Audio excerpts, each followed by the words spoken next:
Halo semua, selamat datang lagi di channel Arloji. Hari ini gue mau ngebahas jam tangan, tapi bukan mereknya, adalah modelnya. Biasa gue bahas jam tangan itu adalah sejarah dari merek jam tangan. Kalau sekarang adalah sejarah dari model yang salah satu jam tangan paling ikonik di dunia, yaitu jam tangan Royal Oak dari Audemars Piguet atau gue singkat EP. Jadi jam tangan ini merupakan jam tangan yang ikonik, mungkin sama ikoniknya sama Rolex Daytona atau Rolex Submariner atau Omega dengan Speedmasternya. Tapi jam tangan ini juga bisa dibilang jam tangan yang lebih ikonik dari jam tangan tadi. Alasannya apa? Nanti gue ceritain berikut dengan sejarahnya.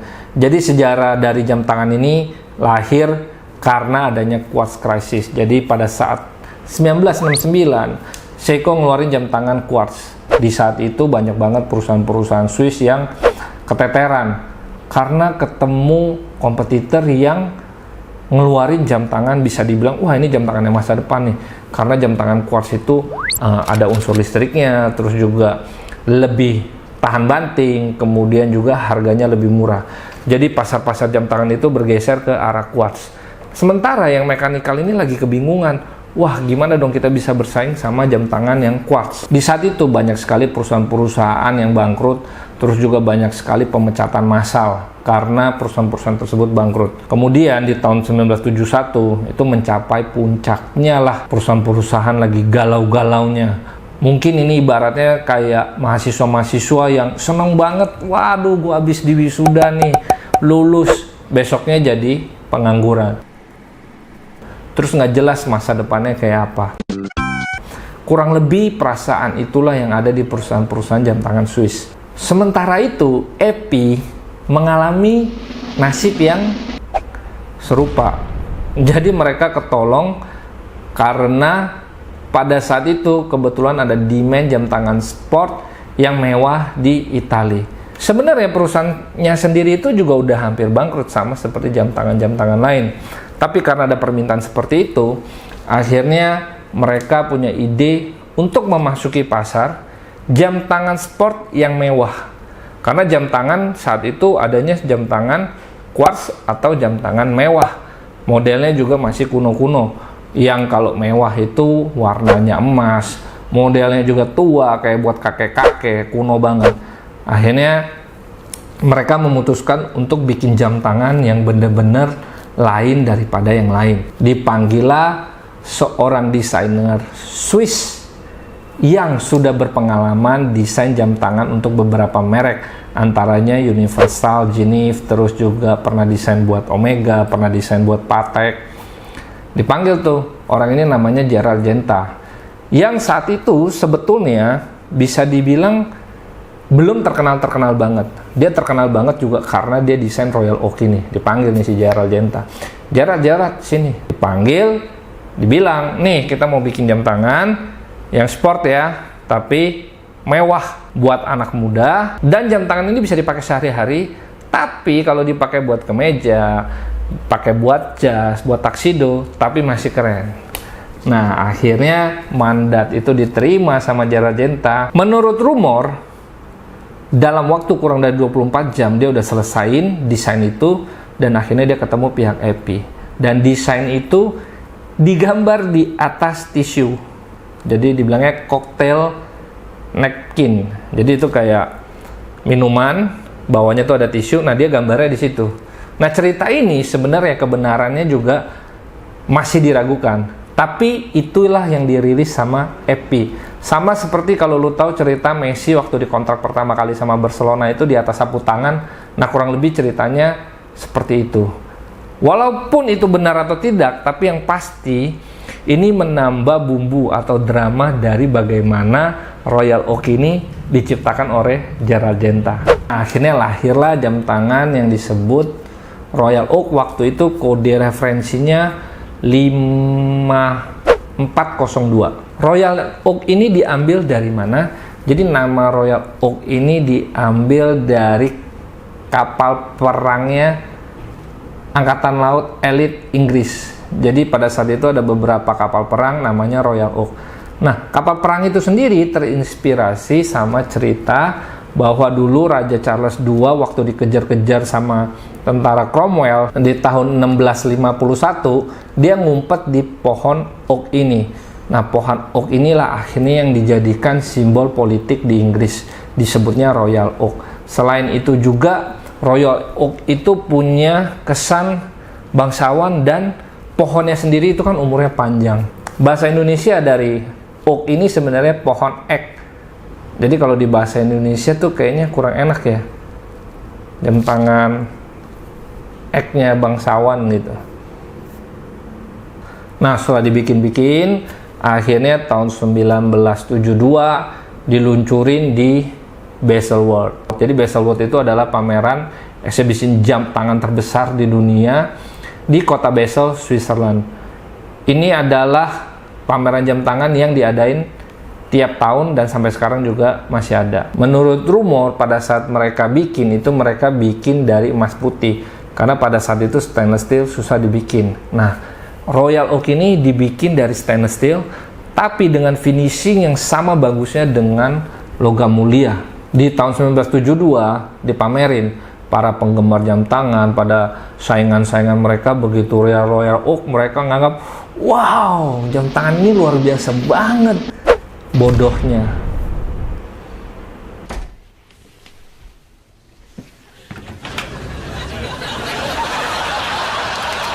Kenapa dibilang bodoh? Karena jam tangan ini benar-benar anti mainstream.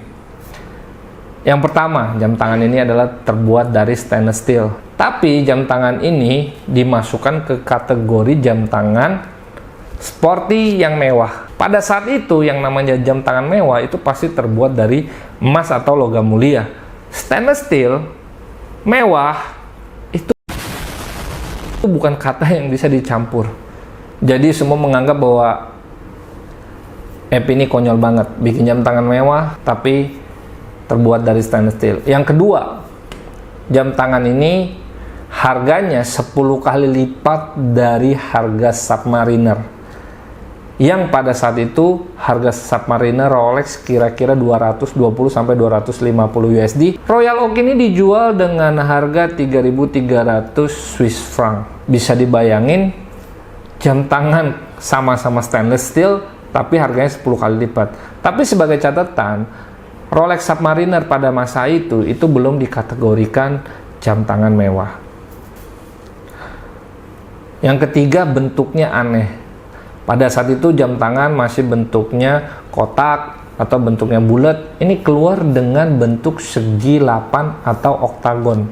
Jadi nggak biasa banget untuk mata masyarakat pecinta jam saat itu. Yang keempat, lebih aneh lagi. Kalau jam tangan didesain, skrup-skrupnya kalau bisa nggak kelihatan. Sama Gerald Genta, Royal Oak ini skrupnya kelihatan, jumlahnya 8. Jadi orang ngerasa bahwa ini maunya apa sih? Kok malah skrupnya dikasih lihat? Rasanya nggak umum banget saat itu. Kemudian yang kelima, gasketnya atau karet-karet biar nggak masuk air, itu juga kelihatan. Modelnya kayak gini. Kalau kalian lihat garis hitamnya di sini, itu adalah gasket yang menghubungkan antara case-nya dengan bezelnya. Itu dikasih lihat. Jadi kelihatannya kok mentah banget ini desain jam tangan gitu. Kemudian yang keenam adalah ukurannya 39. Jadi dianggap jumbo pada masa itu. Karena pada masa itu ukuran jam tangan masih kecil, 32 sampai 35 mm. Dan yang lebih aneh lagi adalah jam tangan ini keluar mau nyaingin siapa? Di pasar itu ada jam tangan quartz sama jam tangan mewah. Ini keluar jam tangan mewah tapi stainless steel. Jadi dianggap ini ini gobloknya setengah mati. Karena dia nyiptain jam tangan mekanik, bukannya adu murah sama quartz, malah lebih mahal dari jam tangan mekanik yang lain. Dan bentuknya sporty, bukan dari logam mulia. Nah, akhirnya terbukti nggak laku.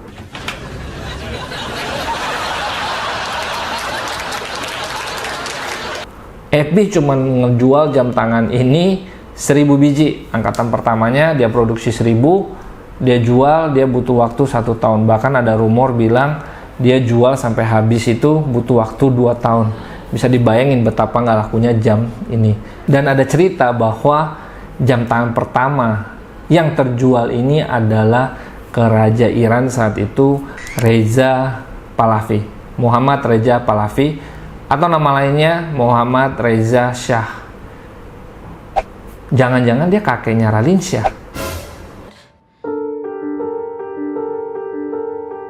Oke, kita lanjut. Walaupun nggak laku, Epi tetap percaya bahwa jam tangan ini akan meledak di pasaran. Bertahun-tahun mereka invest dana buat marketing, ngejelasin bahwa ini adalah jam tangan mewah dengan finishing, dengan polishing yang sama seperti logam mulia. Dan itu mereka ingatkan terus. Beberapa contoh iklannya adalah seperti ini.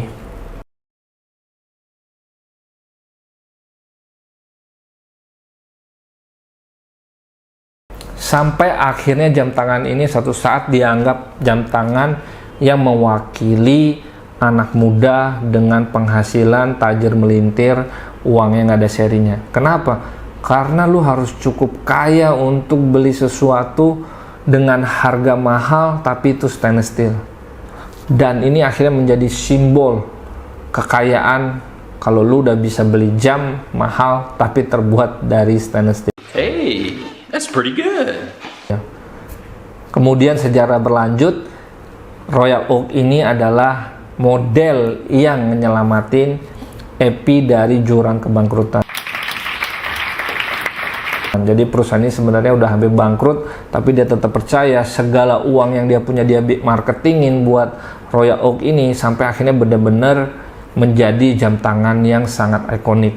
Karena lebih dari itu, sebenarnya jam tangan ini juga menyelamatin jam tangan mewah di Swiss, karena pada saat itu orang udah beralih ke quartz. Akhirnya jam tangan Swiss revolusi untuk menjadikan image bahwa jam tangan mekanikal itu bisa sporty, bisa kelihatan mudah juga, tapi sekaligus mewah. Makanya kenapa jam tangan ini selain ikonik di Epi, tapi ini memang sangat mempengaruhi pasar perusahaan jam tangan mekanikal secara keseluruhan di Swiss. Dan kenapa jam tangan ini ikonik juga? Karena jam tangan ini adalah jam tangan yang akhirnya bikin Jaragenta ini menjadi legenda jam tangan untuk segi desainnya. Yang akhirnya kemudian dia juga diminta untuk desain Patek Nautilus yang dia desain cuma dalam 5 menit. Kalau lu lihat benang merahnya, kurang lebih desainnya itu sama seperti Royal Oak. Kemudian dia desain Bulgari Octo. Itu juga kurang lebih benang merahnya sama seperti Royal Oak sama Nautilusnya Patek Philippe. Kenapa desain ini menjadi istimewa? Sama seperti alasan kenapa desain ini awalnya dianggap gagal.